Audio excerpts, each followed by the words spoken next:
काय मग कधी करतेस लग्न? अगं नाव तर रजिस्टर केलंय ग क्षिप्रा, पण कोणी आवडतच नाहीये. I know. आणि म्हणजे मला अशी 8-10 मुलं बघून नाही करायचं यार. म्हणजे I need to see some more options. Of course. हे बघ, आत्ताशी आपण 25च वर्षाचे आहोत. तेच. जुळेल आपलं. मुलं बघता बघता आपण 40शीत आलो. हो ना यार. अगं पण काय होतंय माहितीये का, पत्रिका जुळतीये पण वाईब मॅच नाही होते. एक्झॅक्टली. पण आपल्यापेक्षा मुलांचा पगार जास्त असावा ही अपेक्षा करणं काय चुकीचं आहे? असायलाच हवा तो.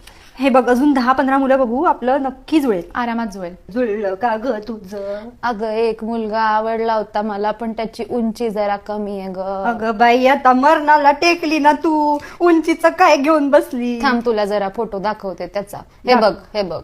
ए, चांगला दिसतोय ग. काय कमवतो किती तो? अगं आता रिटायर झाला ग. पण त्याच्याकडे काहीतरी जमीन जुमला असेलच ना. ते काही मला माहित नाही बाई. ते सगळं तू विचारून घे बरं अगं त्याला. पण तू म्हणते की त्याची उंची जरा कमी आहे ना. कमी आहे, कमी आहे. मग मला असं वाटतंय अजून जरा 10 ऑप्शन